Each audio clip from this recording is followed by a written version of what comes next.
Baik, bismillahirrahmanirrahim. Assalamualaikum warahmatullahi wabarakatuh. Pada kesempatan ini, kami dari kelompok 6 embriologi akan membahas mengenai embriologi pada mamalia. Adapun anggota dari kelompok 6 yaitu ada Desi Fahisya, Siska Amalia, saya sendiri Dedi Paswara, dan Reja Novianingrum. Baik, selanjutnya langsung saja ke pemateri pertama. Dipersilahkan. Saya Desi Fahisya dan kali ini saya akan menjelaskan mengenai reproduksi pada mamalia. Hewan mamalia dibagi menjadi dua subkelas, yaitu ada Prototheria dan Theria. Nah, Prototheria ini meliputi Monotremata. Dan sekarang yang masih hidup yaitu ada dua famili, yaitu Echinidae dan Ornithorynchidae. Prototheria ini merupakan mamalia primitif yang masih memiliki sifat-sifat dari reptilia. Hewan betina bersifat ovipar dan telurnya dierami. Kelenjar susunya terdapat dalam suatu kantong kulit dan air susunya itu dikeluarkan melalui rambut-rambut ke dalam kantong tersebut.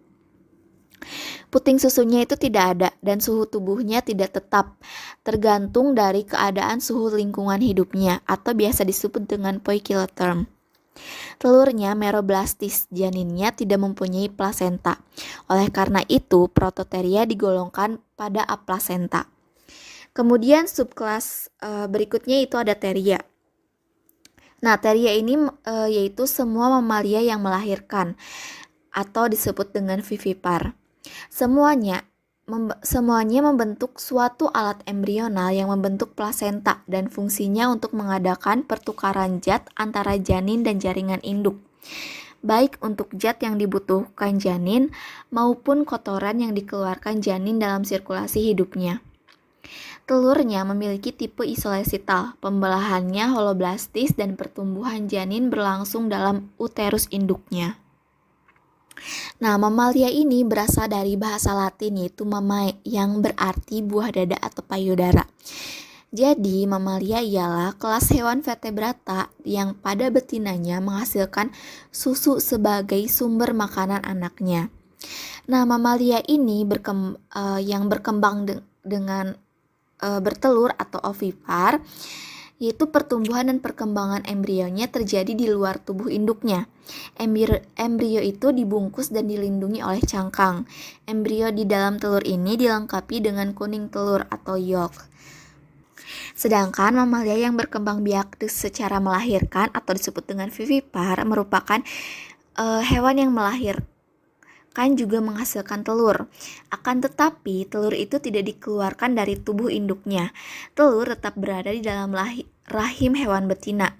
Telur tersebut juga tidak terbungkus oleh cangkang atau kulit yang keras. Selanjutnya yaitu organ reproduksi jantan. Fungsi utama dari sistem reproduksi jantan adalah untuk menghasilkan sel-sel gamet jantan atau spermatozoa yang mempunyai sifat motilitas, gerak progresif, aktif, dan potensial untuk melakukan fertilisasi.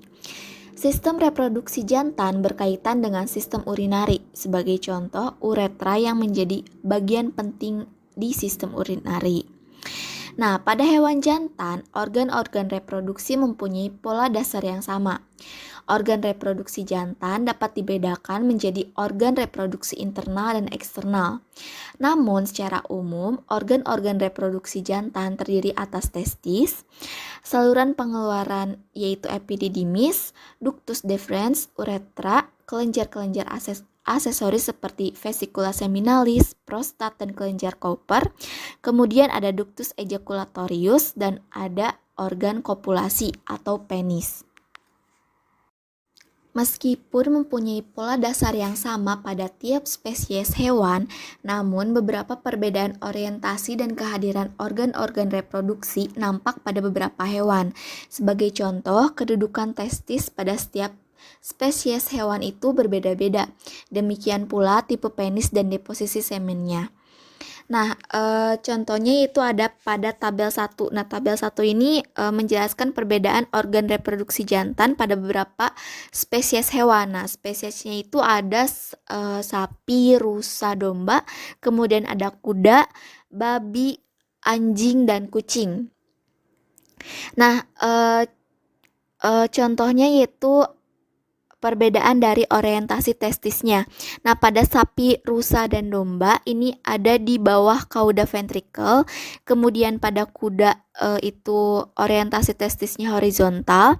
Pada babi di atas cauda perineal, dan pada anjing horizontal, dan juga pada kucing di atas cauda perineal. Nah, kemudian ada tipe penis. Tipe penis pada sapi, rusa, dan domba ini yaitu sigmoid fibroelastis. Kemudian pada kuda vaskular, pada babi sigmoid fibroelastis, kemudian pada anjing vaskular, dan kucing juga vaskular. Nah, mungkin untuk selanjutnya, untuk perbedaan-perbedaan selanjutnya bisa dibaca di tabel berikut. Nah, sekarang kembali lagi ke organ reproduksi dari mamalia jantan, yaitu yang pertama ada testis.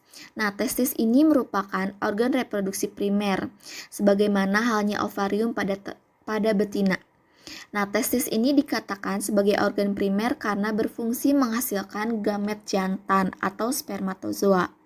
Kemudian selanjutnya yaitu epididymis. Nah, epididymis ini merupakan pipa panjang yang berkelok-kelok yang menghubungkan vas deferens pada testis dengan ductus deferens. Epididymis mempunyai 4 fungsi utama, yaitu pengangkutan, penyimpanan, pemasakan, dan pengentalan sperma. Nah, kemudian selanjutnya itu vas deferens atau dikenal juga dengan sebutan ductus deferens, yaitu sebuah tabung yang dimiliki oleh kebanyakan vertebrata jantan yang berfungsi menyalurkan sperma dari epididymis saat ejakulasi. Vas deferens ini membentang dari epididymis ke uretra.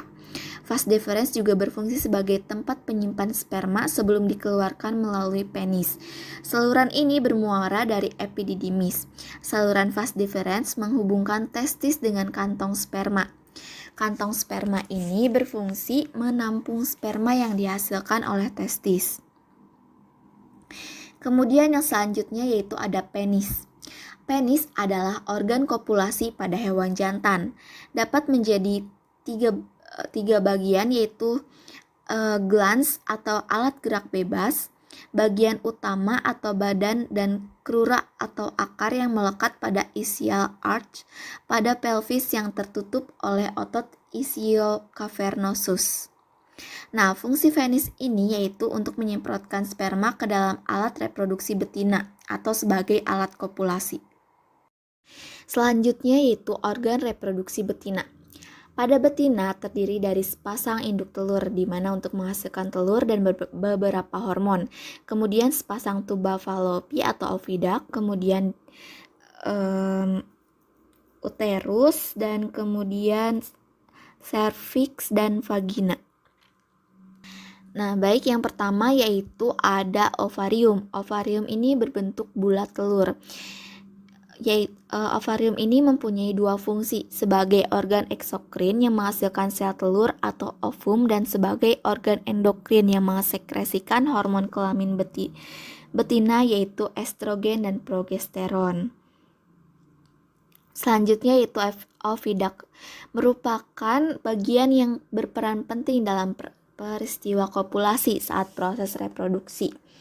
Oviduct terdapat sepasang, yaitu ada di kiri dan kanan, dan merupakan saluran kecil berkelok membentang dari depan ovarium berlanjut ke tanduk uterus. Oviduct sendiri ini terdiri dari 3 bagian, yaitu ada infundibulum, ampula, dan isthmus. Fungsi utama dari saluran tuba falopi yaitu untuk menangkap telur yang dilepas dari ovarium setiap bulan selama ovulasi dan membimbing mereka ke dalam rahim. Selanjutnya yaitu uterus. Uterus ini merupakan bagian saluran alat kelamin betina yang berbentuk buluh berurat berurat daging licin untuk menerima ova yang telah dibuahi atau embrio dari tuba falopi. Uterus ini merupakan tempat implantasi konseptus atau zigot yang telah berkembang menjadi embrio. Fungsi uterus adalah sebagai jalannya sperma pada saat kopulasi dan motilitas atau pergerakan sperma ke tuba falopi dibantu dengan kerja yang sifatnya kontraktil.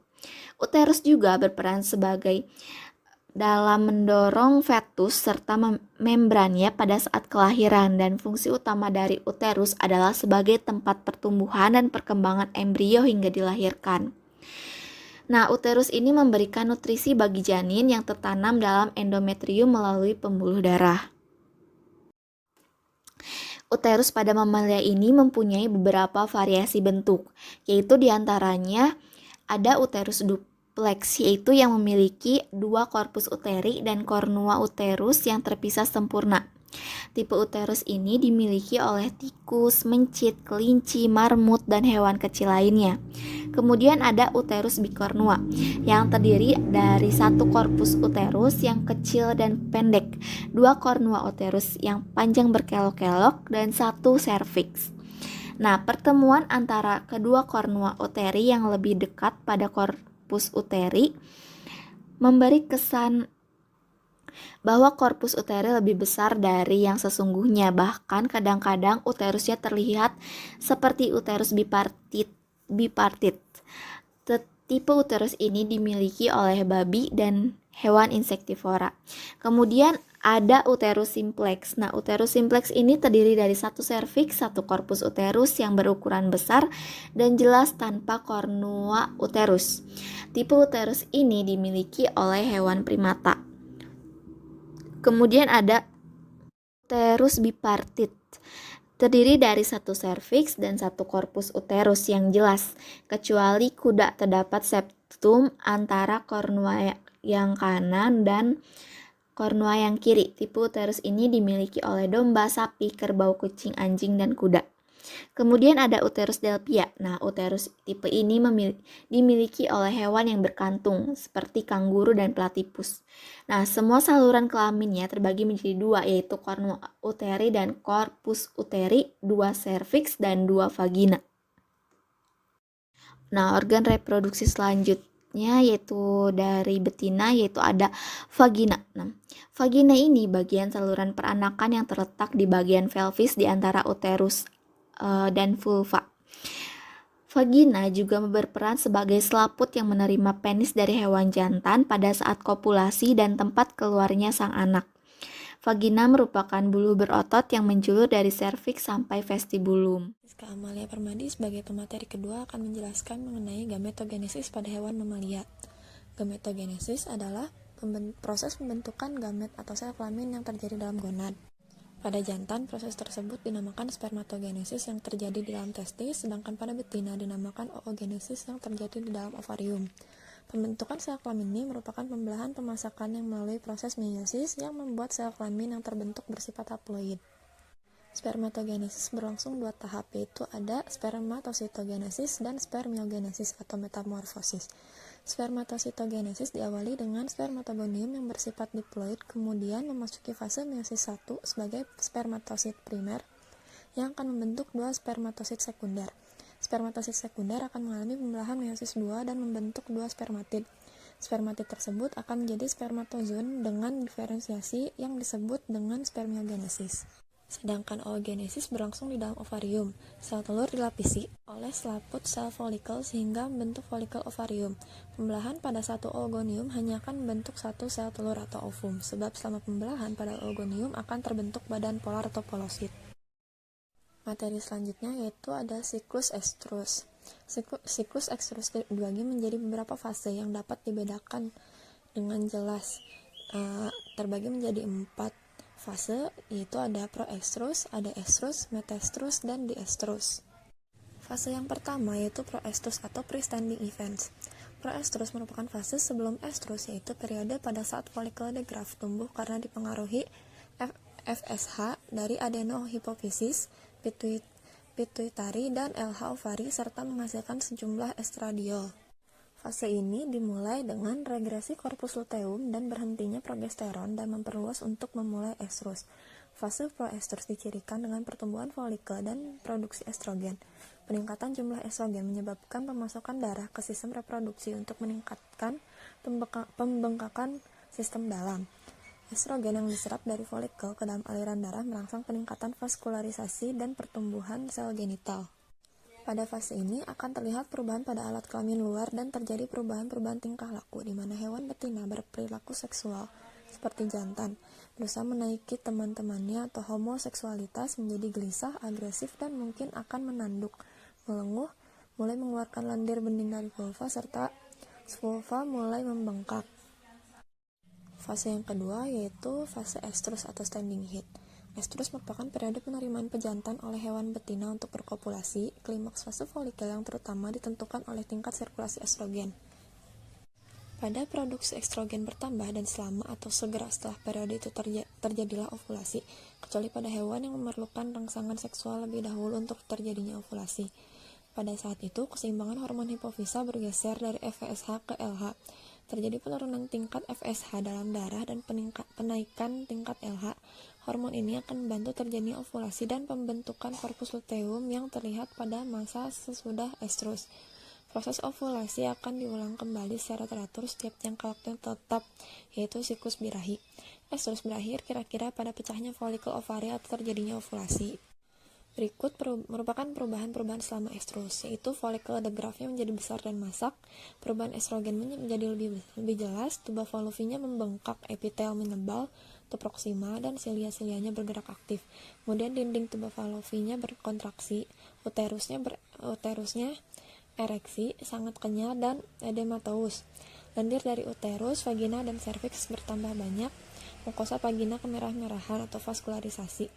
Kemudian serviks lemas dan sedikit edemateus, dan vulva lemas serta oedermateus pada semua jenis hewan. Fase yang ketiga yaitu metaestrus atau pasca birahi. Metaestrus ditandai dengan berhentinya puncak estrus dan bekas folikel setelah ovulasi mengecil dan berhentinya pengeluaran lendir. Selama metaestrus, rongga yang ditinggalkan oleh pemecahan folikel mulai terisi dengan darah. Darah membentuk struktur yang disebut corpus hemorrhagicum. Setelah sekitar 5 hari, corpus hemorrhagicum mulai berubah menjadi luteal, menghasilkan corpus luteum atau C1. Fase ini sebagian besar berada di bawah pengaruh progesteron yang dihasilkan oleh corpus luteum. Progesteron menghambat sekresi FSH oleh pituitari anterior sehingga menghambat pertumbuhan folikel ovarium dan mencegah terjadinya estrus. Pada masa ini terjadi ovulasi kurang lebih 10-12 jam sesudah estrus, kira-kira 24-48 jam sesudah birahi. Nah, periode ini berlangsung selama 3-4 hari setelah birahi. Pada fase metaestrus, histologi dari smear vagina menampakkan suatu fenomena kehadiran yang bergeser dari sel-sel parabasal ke sel-sel superfisial. Selain itu, sel darah merah dan neutrofil juga dapat diamati. Sel-sel parabasal adalah sel-sel termuda yang terdapat pada siklus estrus. Nah, proses perubahan sel-sel parabasal menuju sel intermediat, kemudian sel-sel superfisial dan sel-sel anukleat dapat dijelaskan sebagai berikut. Menurut Philly tahun 1973, bentuknya bundar atau oval perlahan-lahan akan berubah menjadi bentuk poligonal atau bentuk tindak beraturan. Ukuran nuklei yang besar secara perlahan-lahan akan mengecil. Pada beberapa kasus nuklei mengalami kematian atau rusak secara bersamaan. Ukuran sitoplasmanya juga akan lebih tipis daripada semula. Fase terakhir yaitu adalah fase diestrus, yang merupakan periode terakhir dalam siklus birahi yang paling panjang. Fase diestrus merupakan fase korpus luteum bekerja secara optimal dan pengaruh progesteron terhadap saluran reproduksi menjadi nyata. Fase ini disebut juga fase persiapan uterus untuk kehamilan. Fase ini merupakan fase yang terpanjang dalam siklus estrus. Terjadinya kehamilan atau tidak, CL akan berkembang dengan sendirinya menjadi organ yang fungsional yang menghasilkan sejumlah progesteron. Alat reproduksi praktisnya pun tidak aktif selama periode ini karena di bawah pengaruh hormon progesteron dari korpus luteum. Jika telur yang dibuahi mencapai uterus, maka CL akan dijaga dari kehamilan. Jika telur yang tidak dibuahi sampai ke uterus, maka CL akan berfungsi hanya beberapa hari. Setelah itu, maka CL akan meluruh dan akan masuk siklus estrus yang baru. Perubahan selama diestrus. Yang pertama itu ada periode persiapan uterus untuk suatu kebuntingan. Endometrium menebal dan kelenjar-kelenjar uterusnya hipertrofi, serviksnya tertutup, vagina dan vulvanya sedikit berlendir, Mukosa vagina pucat, uterusnya lemas, akhir periode diestrus endometrium dan kelenjar uterus akan mengalami artropi kembali, dan periode diestrus disebut pula periode istirahat dari alat kelamin. Materi selanjutnya yaitu gejala ekstrus pada mamalia. Yang pertama ada pada sapi, yaitu memiliki ciri-ciri sangat tidak tenang dan nafsu makannya turun, mencari pejantan, mencoba menaiki betina lain dan akan diam berdiri bila dinaiki pejantan atau betina lainnya. Kemudian vulvanya membengkak, merah dan berlendir atau mukus transparan. Kemudian pada domba memiliki ciri-ciri mendekati dan perhatikan pejantan, menggoyang-goyangkan ekornya, diam berdiri bila dinaiki pejantan, dan vulva tidak edematus dan tidak berlendir. Kemudian pada babi memiliki ciri-ciri memisahkan diri dari kelompoknya, kemudian mencari pejantan sampai beberapa kilometer, mengeluarkan suara-suara singkat, apabila punggungnya ditekan akan diam, dan vulvanya bengkak tetapi tidak mengeluarkan lendir. Kemudian materi selanjutnya yaitu kopulasi pada hewan mamalia. Kopulasi adalah suatu tindakan yang dilakukan sepasang hewan termasuk manusia dengan menggabungkan atau menyentuhkan alat kelamin pada alat kelamin pasangannya. Kopulasi merupakan bagian paling penting dalam reproduksi seksual karena menjamin terjadinya pembuahan dalam tubuh, umumnya dengan memindahkan semen atau sperma. Individu yang terlibat atau dapat melakukan kopulasi dapat berupa pasangan yang berbeda jenis kelamin, jantan dan betina, ataupun hermaprodit atau siput. Pada hewan mamalia, alat kelamin jantan yang digunakan untuk kopulasi berupa penis, sedangkan alat kelamin betina yang digunakan untuk kopulasi berupa vagina. Pada hewan mamalia, kopulasi dilakukan secara vaginal, yakni dengan memasukkan penis ke dalam vagina. Tujuan dari kopulasi adalah untuk menyalurkan sperma dari alat kelamin jantan ke saluran reproduksi betina, yang dilakukan untuk berkembang biak atau memperbanyak keturunan. Sekian yang dapat saya sampaikan, dilanjutkan dengan pemateri selanjutnya. Terima kasih. Materi selanjutnya yaitu fertilisasi pada hewan mamalia. Pengertian fertilisasi. Fertilisasi adalah proses penyatuan atau peleburan inti sel telur atau ovum dengan inti sel spermatozoa membentuk makhluk hidup baru yang disebut zigot. Meskipun zigot masih satu sel, tetapi ia disebut makhluk hidup baru karena zigot adalah bentuk paling awal dari semua makhluk hidup yang berkembang melalui proses fertilisasi. Dari salah satu sel inilah akan berkembang menjadi embrio tahap 2 sel, 4 sel, morula, blastosis, dan akan terus berkembang dan berdiferensiasi membentuk organ-organ tubuh sampai akhirnya menjadi fetus dan lahir. Setelah mencapai dewasa kelamin atau pubertas, maka aktivitas reproduksi akan dimulai kembali melalui proses gametogenesis dan fertilisasi sehingga membentuk suatu siklus yang saling berkaitan. Ada dua fungsi utama dari fertilisasi, yaitu fungsi reproduksi dan fungsi perkembangan. Yang pertama, fungsi reproduksi, yaitu fertilisasi memungkinkan pemindahan unsur-unsur genetik dari para tetuanya. Jika pada gametogenesis terjadi reduksi atau pengurangan unsur genetik dari 2N atau diploid menjadi N atau haploid, maka pada fertilisasi memungkinkan pemulihan kembali unsur genetiknya, N dari tetua jantan dan N dari tetua betina sehingga diperoleh individu normal 2N. Tanpa fertilisasi atau kecuali pada kasus-kasus tertentu, kesinambungan keturunan suatu spesies tidak akan terjadi. Yang kedua yaitu fungsi perkembangan. Fertilisasi menyebabkan gertakan atau rangsangan pada sel telur untuk menyelesaikan proses pembelahan meiosisnya dan membentuk pronukleus betina yang akan melebur. Dengan pronukleus jantan berasal dari inti spermatozoa membentuk zigot dan seterusnya, berkembang menjadi embrio, fetus, lahir, dan dewasa. Jika fertilisasi tidak terjadi, maka sel telur tetap akan bertahan pada tahap metafase 2 yang selanjutnya akan berdegenerasi tanpa mengalami proses perkembangan selanjutnya. Materi selanjutnya yaitu sel yang terlibat dalam proses fertilisasi. Yang pertama yaitu sel telur.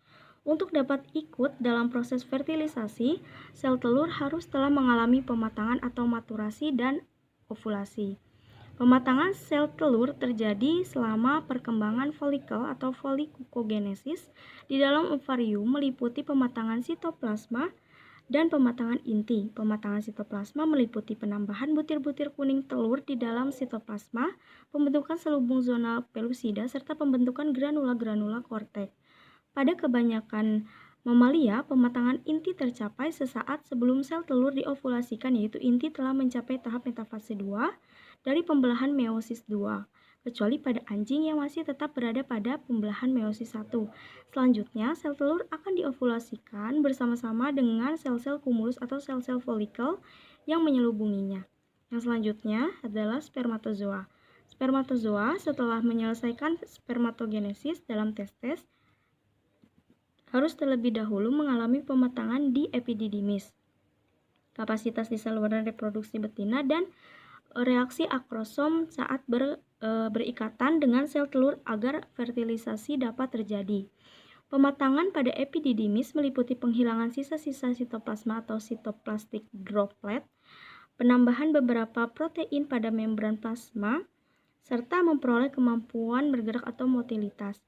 Kapasitas merupakan proses fisiologis yang terjadi selama spermatozoa melalui saluran reproduksi betina di mana terjadi perubahan kestabilan membran plasma spermatozoa sehingga memungkinkan terjadinya proses reaksi akrosom.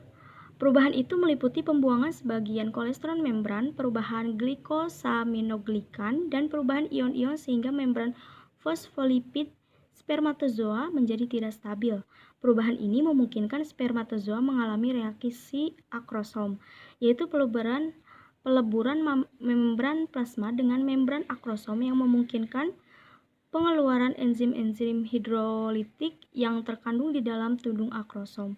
Enzim-enzim tersebut diantaranya adalah hyaluronidase, proakrosin atau bentuk inaktif dari akrosin, esterase, fosfolipase, dan asam fosfatase. Enzim-enzim ini berguna di dalam proses penembusan selubung sel telur oleh spermatozoa saat fertilisasi berlangsung. Selanjutnya, proses fertilisasi. Pada mamalia, proses fertilisasi berlangsung di dalam ampula tuba falopi atau 1/3 bagian atas tuba falopi.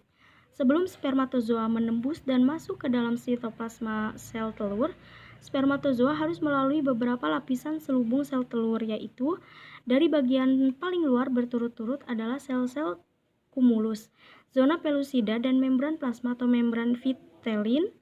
Spermatozoa menembus lapisan sel-sel kumulus dengan dikeluarkannya enzim hyaluronidase yang akan mencerna asam hyaluronat yang terdapat di antara sel-sel kumulus. Asam hyaluronat ini dihasilkan oleh sel-sel granulosa selama perkembangannya di dalam folikel di ovarium. Setelah menembus sel-sel kumulus, spermatozoa berkaitan dengan zona pelusida melalui semacam ikatan antigen reseptor yang bersifat spesifik.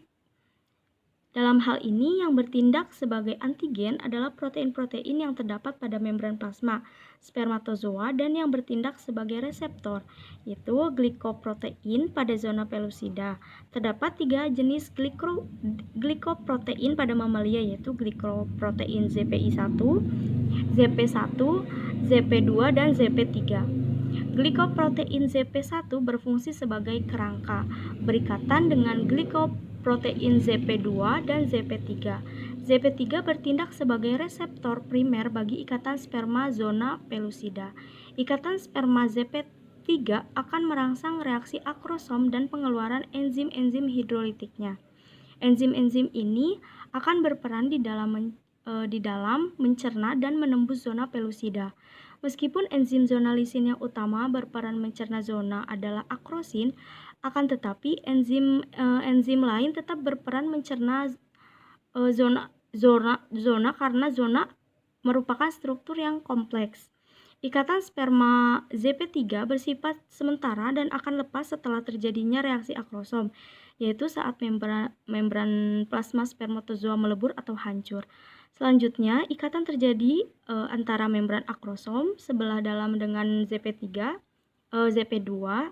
atau reseptor sekunder yang memungkinkan ikatan sperma zona selama proses penembusan zona oleh spermatozoa. Setelah menembus zona, spermatozoa masuk ke ruang perivitein atau ruang di antara membran vitellin dengan zona, kemudian menempel pada membran vitellin. Kedua membran ini kemudian melebur dan memungkinkan inti spermatozoa masuk ke sitoplasma. Akibat masuknya spermatozoa, sel telur akan Aktivasi menyelesaikan pembelahan meiosis 2 dan melepaskan badan kutub 2. Kemudian, inti sel telur berkondensasi membentuk pronukleus betina, sedangkan inti spermatozoa berkondensasi membentuk pronukleus jantan. Kedua pronukleus ini bergerak ke tengah melakukan penyatuan atau singami. Sel baru yang memiliki inti hasil peleburan inti spermatozoa dan inti sel telur ini disebut dengan zigot atau 2N. Yang selanjutnya yaitu pencegahan polisperma. Selain aktivasi penyelesaian pembelahan meiosis 2 sebagai akibat masuknya spermatozoa ke dalam sitoplasma sel telur juga mengalami perubahan yang memungkinkan terjadinya sesuatu mekanisme pencegahan terhadap masuknya spermatozoa yang lain ke dalam sel telur. Segera setelah spermatozoa masuk ke dalam sitoplasma sel telur, potensial membran vitelin berubah menyebabkan spermatozoa yang lain yang berhasil menembus zona dan masuk ke ruang perivitelin tidak dapat menembus membran vitelin. Selain itu, granula-granula kortek yang terletak di sepanjang pinggir atau daerah kortek membran vitelin yang terbentuk selama pematangan sel telur di dalam folikel di ovarium akan pecah dan mengeluarkan enzim-enzim proteolitiknya ke ruang perivitelin. Enzim-enzim dari granula kortek ini menyebabkan perubahan konfigurasi ZP3 yang berakibat pada inaktivasi reseptor ZP3 dan perubahan struktur ZP2 yang berakibat pada pengerasan zona pelusida sehingga spermatozoa lain tidak mampu menembus zona pelusida. Perubahan potensial membran vitelin atau membran plasma sel telur berlangsung sangat cepat, akan tetapi bersifat sementara karena potensial membran akan kembali kepada kondisi semula. Sebaliknya, reaksi kortek yang diikuti oleh perubahan pada zona atau reaksi zona terjadi lebih lambat dibanding reaksi yang pertama dan merupakan mekanisme pencegahan polispermia yang utama pada hewan tingkat tinggi. Selanjutnya, jenis uterus dan plasenta pada mamalia. Setiap janin pada hewan mamalia akan membentuk alat yang menghubungkan antara fetal dengan jaringan induk untuk pertukaran fisiologis, di mana jaringan tersebut dinamakan plasenta. Di dalam plasenta terdapat korion, yaitu bagian dari plasenta yang bersatu dengan jaringan induk. Sedangkan allantois adalah bagian dari sel telur yang akan mengadakan kontak dengan korion bersama-sama melekatkan diri pada mukosa uterus induk. Sebagai hasil dari persatuan antara induk dengan fetus, maka akan terbentuk vili berhubungan dengan bentuk dan tersebarnya vili pada korion. Plasenta dapat dibagi menjadi beberapa jenis, yaitu yang pertama plasenta diffusa, plasenta cotyledonari, plasenta zonari, dan plasenta discoid. Yang pertama yaitu plasenta diffusa atau diffuse. Plasenta ini memiliki ciri vili tersebar merata pada seluruh permukaan luar dari korion, di mana blastosisnya terletak memanjang di dalam rongga uterus. Plasenta semacam ini terdapat pada babi dan kuda. Lalu yang kedua yaitu plasenta cotyledonari. Plasenta ini vilinya tidak tersebar merata pada korion, tetapi berkelompok pada permukaan luar korion yang disebut kotiledon. Di daerah tempat melekatnya kotiledon, dinding uterus membentuk penebalan-penebalan yang dinamakan caruncle. Plasenta semacam ini dimiliki oleh sapi. Yang selanjutnya plasenta zonari atau zonaria. Plasenta ini vilinya berkelompok membentuk suatu pita yang melingkari embrio pada permukaan luar dari korion.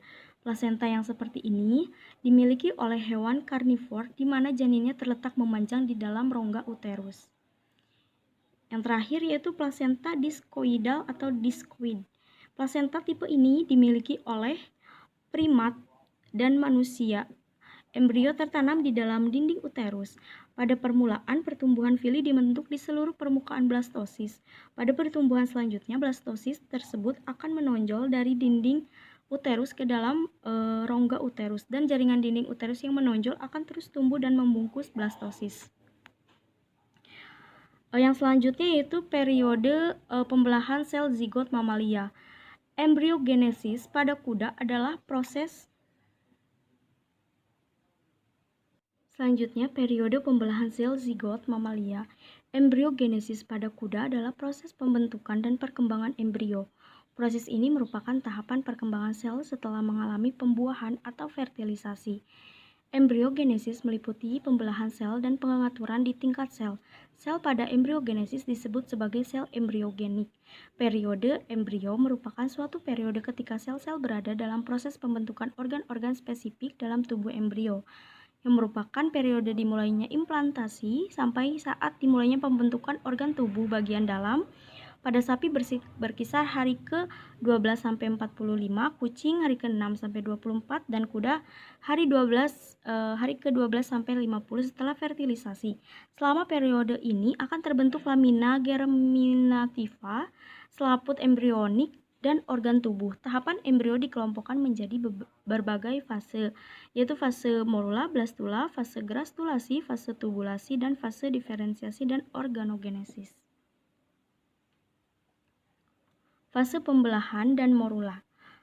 Pembelahan pada embrio mamalia termasuk ke dalam pembelahan holoblastik rotasional. Pola pembelahan zigot pada mamalia berbeda dengan pola pembelahan pada embrio hewan yang lain.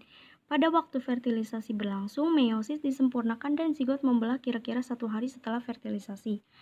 Ada beberapa ciri pembelahan embrio mamalia yang membedakan dengan tipe pembelahan embrio lain, diantaranya 1. Relatif lambat. 2. Orientasi pembelahan blastomer termasuk unik dalam hubungan blastomer satu sama lain. Dan yang ketiga, pembelahan awal tidak serempak. Artinya, blastomer pada mamalia tidak membelah pada waktu yang sama sehingga jumlahnya tidak beraturan. Pembelahan pertama terjadi secara meridional, tapi pada pembelahan kedua, satu dari blastomer membelah secara meridional, sedangkan yang satu lagi membelah secara ekuatorial. Tipe pembelahan ini disebut rotasional. Pembelahan ketiga blastomer mengalami suatu perubahan hebat. Blastomer tiba-tiba berkumpul atau berdempet bersama, berhubungan satu sama lain membentuk satu bulatan sel-sel yang kompak, dan terbentuknya hubungan yang kompak ini di antara sel-sel karena adanya penghubung atau junction. Pembelahan tetap berlanjut membentuk sel yang kompak dan disebut dengan morula. Fase blastula. Blastula dari bahasa Yunani blastos yang berarti tumbuh, adalah sebuah bola berongga dari sel-sel yang terbentuk selama tahap awal perkembangan embrio. Blastula ini terbentuk ketika zigot mengalami pembelahan sel, dan blastula ini didahului oleh proses morula dan diikuti proses gastrula dalam urutan perkembangannya. Blastula ditandai dengan adanya rongga atau blastosol di tengah-tengah kumpulan sel padat hasil morulasi. Proses pembentukan blastula disebut blastulasi. Blastula pada mamalia disebut dengan blastosista. Blastula ini terbentuk dari tipe telur isolesital di mana yolknya sedikit dan tersebar merata. Penyebaran ini membuat pembelahan terjadi secara sempurna setelah morula mengesekresi cairan sehingga membentuk rongga blastula. Maka embrio berada pada stadium blastosis.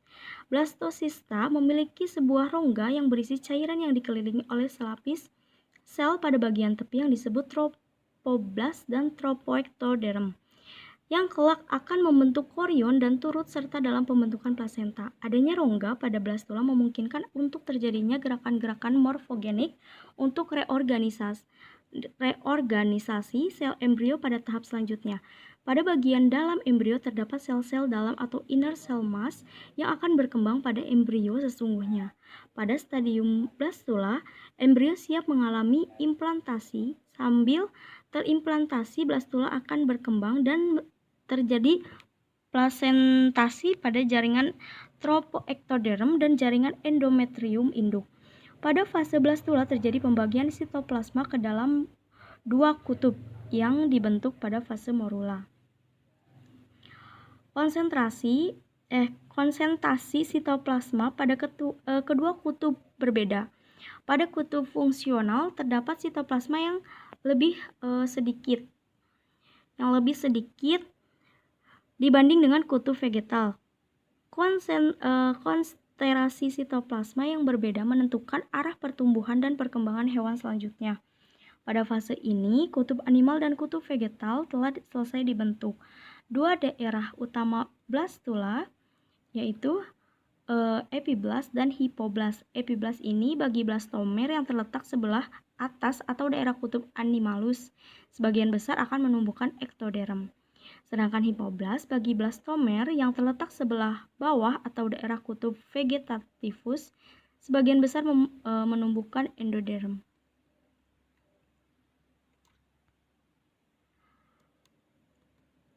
Blastula memiliki daerah-daerah sel yang akan menjadi bakal pembentuk alat. Pada embryogenesis berikutnya, daerah-daerah itu akan bergerak menyusun diri untuk menjadi lapisan-lapisan atau jajaran sel tersendiri. Dikenal 5 daerah bakal pembentuk alat, yaitu bakal ektoderm epidermis, bakal ektoderm saraf, bakal notochord, bakal mesoderm, dan bakal endoderm atau entoderm.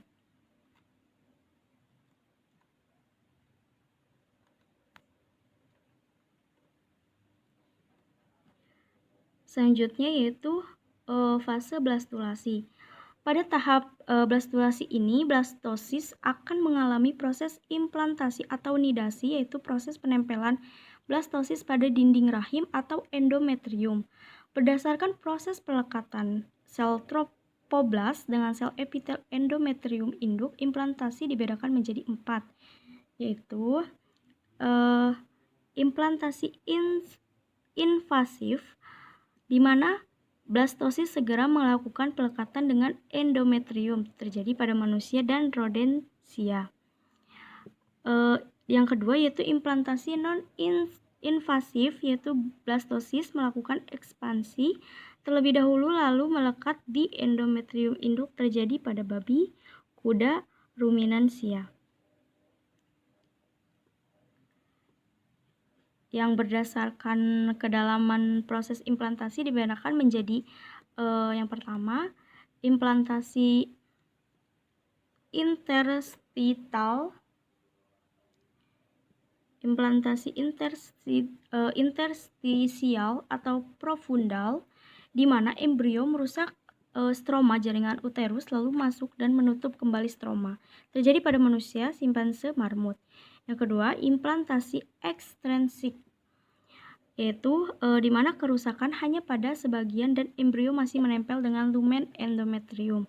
Terjadi pada monyet, anjing, dan tikus. Yang ketiga yaitu implantasi superficial atau sentral. Perlekatan pada uterus tanpa melakukan penetrasi terjadi pada kuda, babi, sapi, dan domba.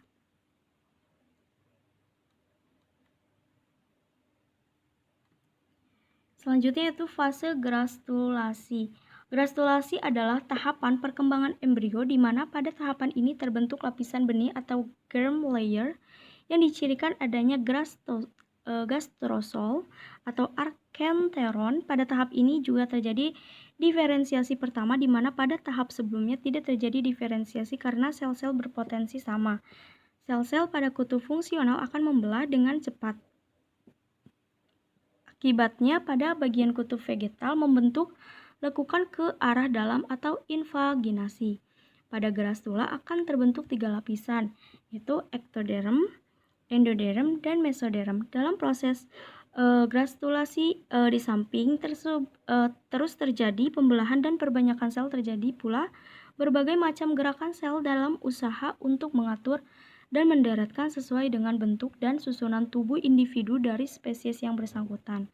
Ada 2 kelompok gerakan, yaitu epiboli dan emboli. Epiboli itu gerakan melingkup, terjadi di sebelah luar embrio, berlangsung pada bakal ektoderm epidermis dan saraf, sementara bakal endoderm dan mesoderm bergerak. Epiboli menyesuaikan diri sehingga ektoderm terus menyelaputi seluruh embrio.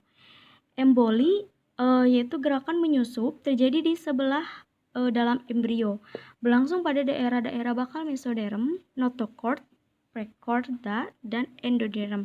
Daerah-daerah itu bergerak ke arah blastosol dibagi atas 7 macam, yaitu involusi, yaitu gerakan membelok ke dalam, konvergensi, gerakan menyempit, invaginasi, gerakan melipat suatu lapisan, evaginasi, gerakan menjulur suatu lapisan, delaminasi, gerakan memisahkan diri sekelompok sel dari kelompok utama atau lapisan asal, divergensi, gerakan memencar, dan ekstensi, gerakan meluas.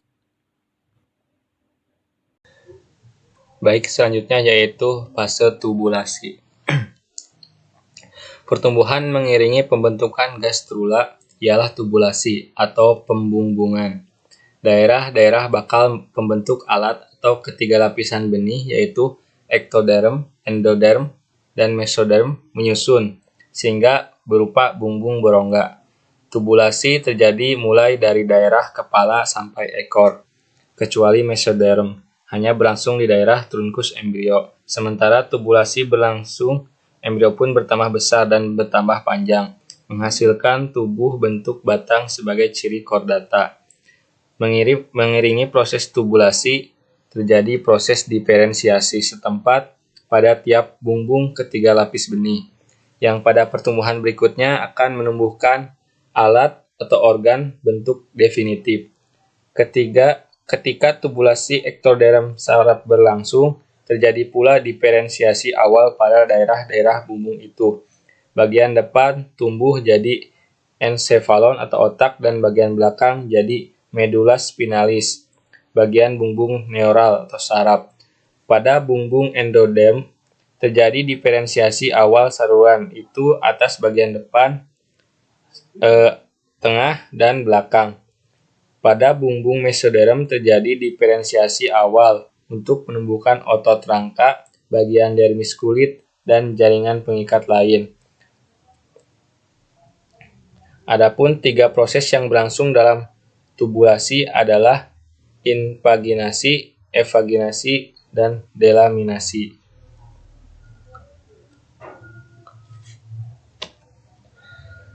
Fase diferensiasi dan organogenesis. Pada fase ini mulai terjadi diferensiasi dan organogenesis pada struktur dan fungsi sel untuk menjadi jaringan yang lebih spesifik. Proses ini dikendalikan oleh faktor hereditas atau gen yang dibawa pada saat pembentukan kutub fungsional dan kutub vegetatif. Pada akhirnya masing-masing bagian ektoderm, mesoderm, dan endoderm akan mengalami diferensiasi menjadi organ-organ sebagai berikut. Yaitu ada ektoderm akan berdiferensiasi menjadi epidermis, rambut, kelenjar minyak, kelenjar keringat, email gigi, sistem saraf, dan sistem reseptor.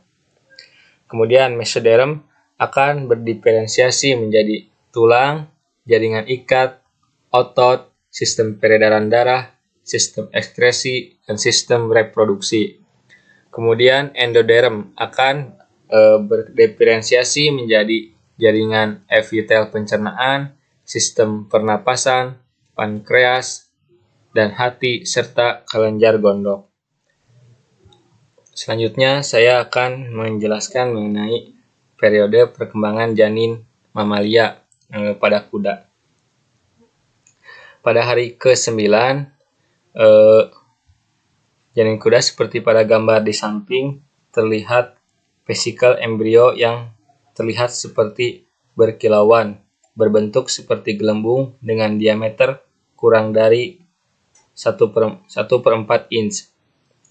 Dapat terlihat seperti lingkaran hitam, embrio tidak lebih besar dari sebuah titik. Kemudian pada hari ke-24,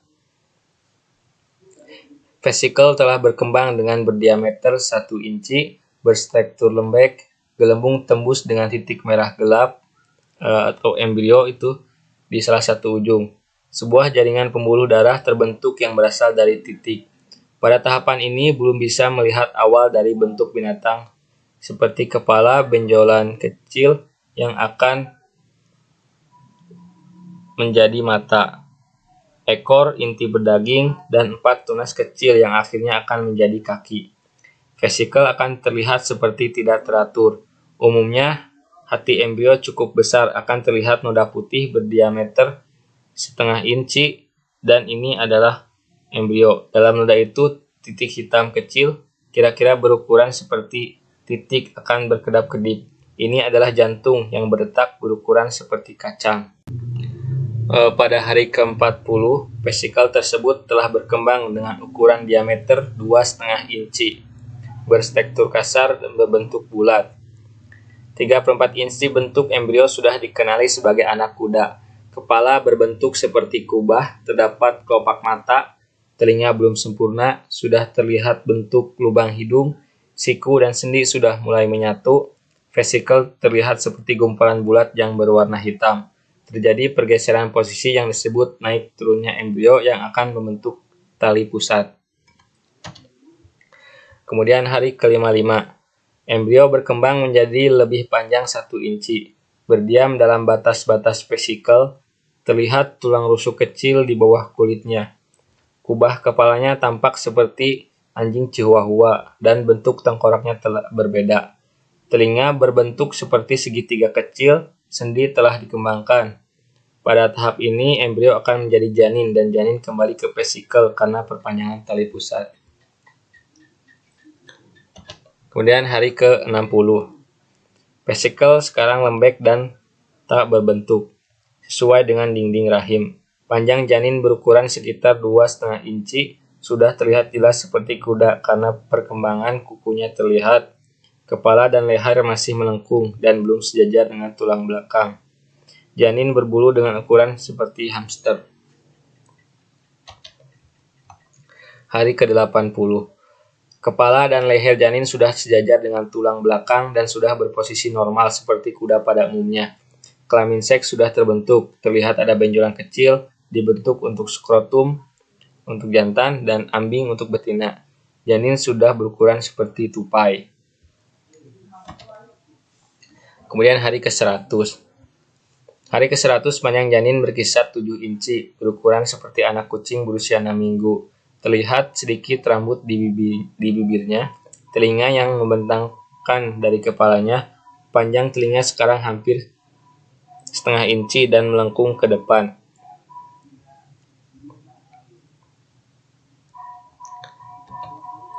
Kemudian hari ke-180. Dalam 30 hari janin telah tumbuh beratnya sekitar 4 kali lipat dari sebelumnya. Surai dan ekor rambut telah muncul. Janin tersebut berukuran seperti anjing beagle.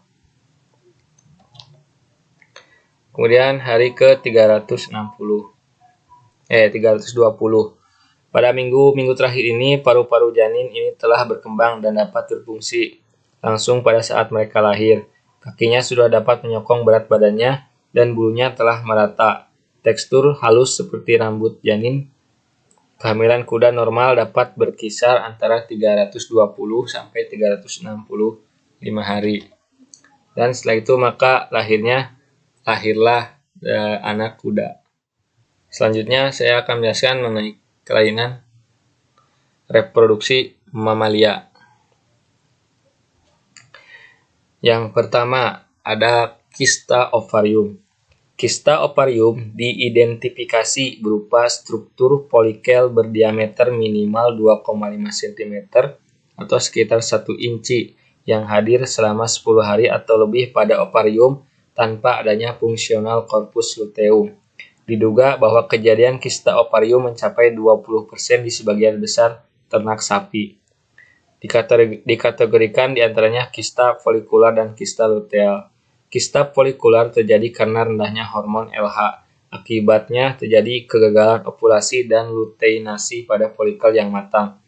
Pada pemeriksaan perektal teraba ovarium berdiameter lebih dari 2,5 cm. Biasanya ditemukan dalam jumlah yang banyak.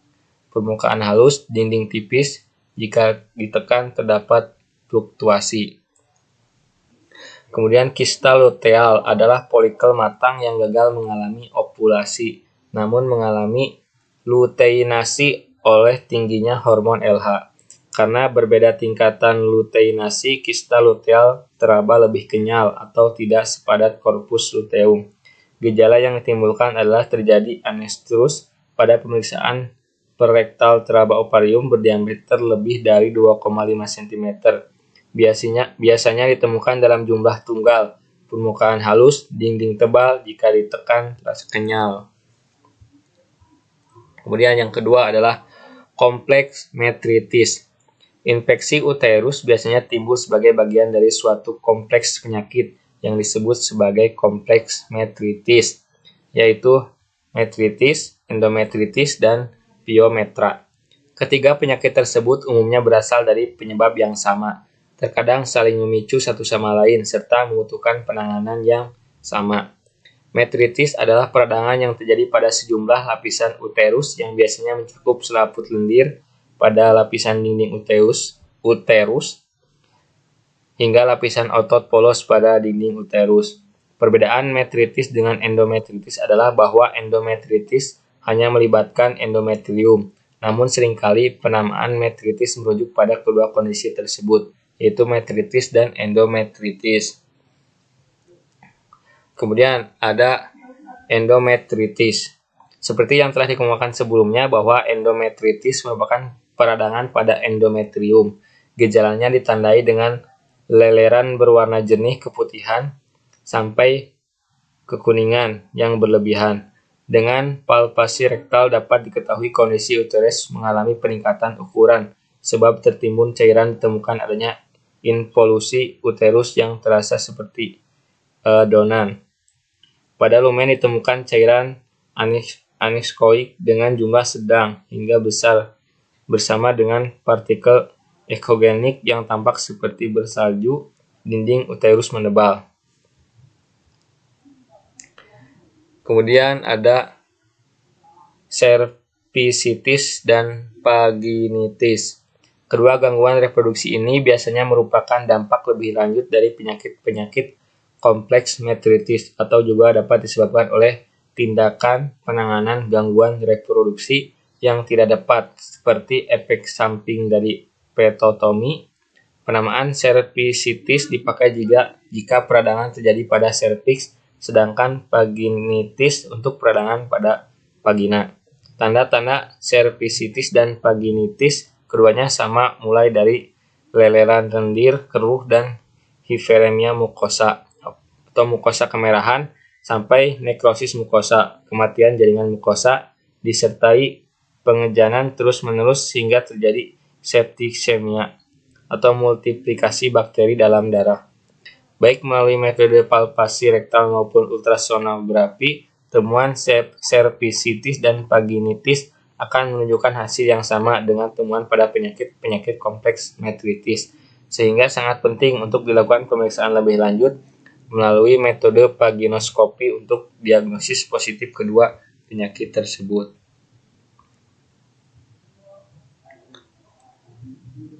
Itu materi yang dapat saya sampaikan. Saya lanjutkan ke materi selanjutnya. Selanjutnya yaitu kelainan kebuntingan pada mamalia. Keberhasilan suatu individu baru tergantung pada ada atau tidaknya gangguan atau kelainan selama masa kebuntingan, atau kebuntingan ini bisa kita sebut dengan kehamilan, tapi mungkin untuk hewan kita sebut saja dengan kebuntingan. Nah, kelainan-kelainan atau gangguan dapat saja terjadi mulai dari fertilisasi sampai menjelang kelahiran. Gangguan atau penyakit pada masa kebuntingan dapat terjadi pada masa embrio atau disebut kematian embrio dini. Pada masa fetus, yaitu contohnya ada abortus, mumifikasi fetus, maserasi fetus, dan lain sebagainya, atau menyebabkan kelainan perkembangan fetus. Kematian embrio dini pada hewan sapi umumnya terjadi pada usia kebuntingan 6-8 hari, pada domba 9-15 hari, kemudian pada babi 8-16 hari, dan pada kuda 30-36 hari. Nah, gejala yang nampak adalah kawin berulang atau siklus estrus yang panjang. Penyebabnya yaitu Yang pertama ada genetik, yaitu dari inbreeding, kemudian ada kelainan kromosom. Nah, kemudian ada laktasi. Laktasi ini produksi susunya yang tinggi, kemudian kualitas semen yang jelek, kemudian ada infeksi, dan kemudian yang terakhir lingkungan serta pakannya. Gangguan atau penyakit selama kebuntingan yang paling sering menyerang ternak dapat berupa, yaitu yang pertama abortus. Abortus adalah pengeluaran fetus sebelum akhir kebuntingan di mana fetus belum sanggup hidup. Penyebabnya yaitu ada infeksi. Contoh infeksinya yaitu dari bakteri, virus, protozoa, dan jamur. Kemudian ada yang non-infeksi juga, yaitu dari penyebabnya yaitu ada bahan-bahan kimia, obat, keracunan, hormonal, ataupun dari nutrisi yang dia makan. Kemudian faktor penyebab abortus dapat menentukan derajat kerusakan plasenta, endometrium, frekuensi retensi plasenta, dan sterilitas post-abortus. Selanjutnya yaitu ada kelainan yang disebut dengan maserasi fetus. Nah, maserasi fetus ini yaitu suatu kondisi hewan yang bunting yang mengalami gangguan atau infeksi sehingga fetusnya itu mati, hancur, cairannya diserap dan tinggal hanya tulang belulang. Penyebabnya yaitu ada Trichomonas fetus yaitu pada sapi, bakteri, dan jamur. Kejadiannya setiap periode kebuntingan. Nah, gejalanya dengan perektal teraba adanya tulang belulang dalam uterus, sering merejan dan keluar eksudat busuk. Produksi susunya juga turun. Nah, yang terakhir yaitu contoh kelainan yang terakhir yaitu ada mumifikasi fetus. Nah, mumifikasi fetus ini adalah suatu kondisi hewan bunting yang mengalami gangguan sehingga fetusnya itu mati tanpa pencemaran mikroorganisme. Tidak diabortuskan, fetus mengalami autolisis, terjadi penyerapan oleh uterus dan akhirnya mengeras seperti batu. Biasanya terjadi pada umur kebuntingan 3-8 bulan, yang paling sering yaitu umur 4, 5, sampai 6 bulan. Nah, penyebabnya yaitu kematian fetus karena non-infeksi, misal karena genetik, pelilitan atau penyempitan tali pusat, dan torsi uteri. Nah, gejalanya yaitu dengan perektal teraba fetus yang mengeras seperti batu, yaitu kemudian tidak ada perkembangan fetus dan anestrus, kemudian anoreksia, sulit defekasi, serta sering merejan. Ada 2 tipe mumifikasi yang yaitu hematik, yaitu pada sapi. Fetus nampak coklat kemerahan dan lengket, dan kemudian ada tipe papiraceus yaitu yang berminyak. Ini biasanya pada kuda, anjing, kucing, dan babi. Fetusnya itu mati terbungkus oleh selubung yang mengkilat seperti minyak.